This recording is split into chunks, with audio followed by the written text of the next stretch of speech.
Sustainability Karma, a podcast series on sustainable development, sustainability, and ESG, or environmental, social, and governance.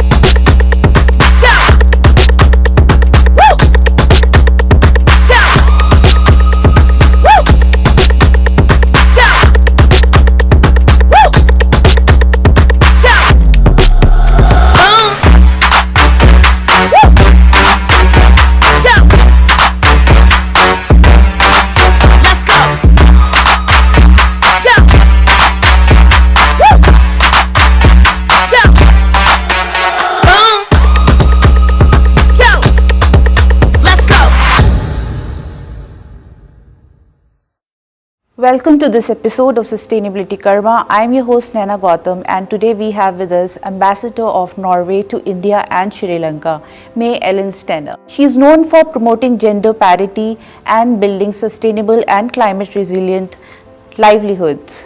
Welcome to the show. Well, let me first say thank you very much for this show. I think it's great to be here. So the International Women's Day 2025 theme is for all women and girls, rights, equality, empowerment. What are the top 3 actions that we should take to promote gender parity? Now in the lead up to International Women's Day to talk about these issues. I'm very happy about that. Of course now when we are looking at the gender equality, more action is needed. To achieve full gender equality, still a lot remains, and we have that as our Sustainable Development Goal number 5 to reach that. We have some clear goals in Norway on how to do that, how to reach this goal, and we also have an action plan for women's rights and gender equality in our foreign and development policy. So I would say the 3 most important parts there to focus on the broader level is to ensure solid, stable frameworks and laws, structures, institutions that both global norms and national legislation is good for women, good for gender equality. And secondly, or as part of that, we need to ensure the right power dynamics. We need to ensure the power dynamics that leads to empowerment for all and for inclusiveness. Lastly and thirdly, we need to ensure women's capacity. We need to enable all women to make their own choices, to make choices over their lives, their bodies, and their economy, the politics. Climate change is one of the leading issues in our lives. So what do you recommend the actions that we should take to deal with climate change? Well, indeed, climate change is important. And let me just give an example from my own country. Norway is far up in the north, and we are an Arctic nation. Up in the Arctic, we really see climate change happening faster than anywhere else. It seems like a sort of a pre-warning for us, and if you are there, you see that ice melting, for example, is happening very quickly. 10 years ago, there was more ice, more snow at the Arctic island of Svalbard than there is now. The ice melting it's about 10% happening every 10 years, and that is very fast and much faster than it has been previously. So this is showing that action to protect the Arctic is very important, because that's our safety net, so to say, and not only for Norway but for the whole world. Up there also there are Indian researchers, for example, who are looking at what is the impact for the ice melting on the monsoons here in India. So these are very important things that we need to do together.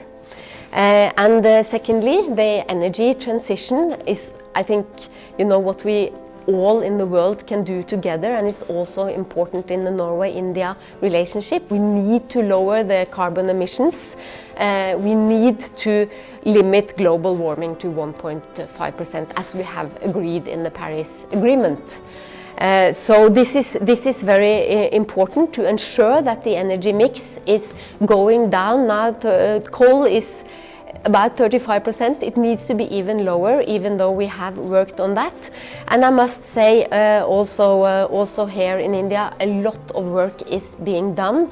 We have now in the world renewable energy rising very quickly. 30% about is now renewable energy. So that we need to focus more on, and this is the energy transition that we need. Let me also mention a third issue that I think is important for climate change and for our environment. There is a lot of plastic pollution. We use a lot of plastic. We also need to look at how we can ensure better action there. So Norway ranks at number 6 when it comes to SDGs and India at a low of 109. So what are the recommendations for India? What are the learnings? Well, let me say first that I am very proud of the Norwegian achievements, of course. And we have talked about gender equality, we have talked about affordable and clean energy, and these are also the sustainable development goals that we are doing very well, that are making us rank higher. But Norway and India are so different countries, and we are starting from different levels. You know, I was 2 weeks ago in Prayagraj and attended the Kumbh, and there, just on that day, there were more people in Prayagraj at the Kumbh than the combined population of Norway altogether. So this just shows to me that there are so many more people and so many more challenges. There are so many more people that have to be lifted here in India. So I am also very impressed with what you are doing here in India. I think also you can be proud of the progress that you are doing.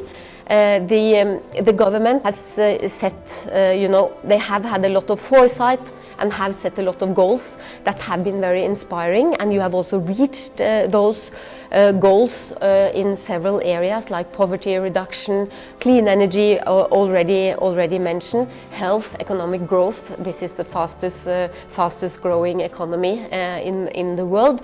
So you also have a lot to be proud of here. So let's look at that and not only those numbers.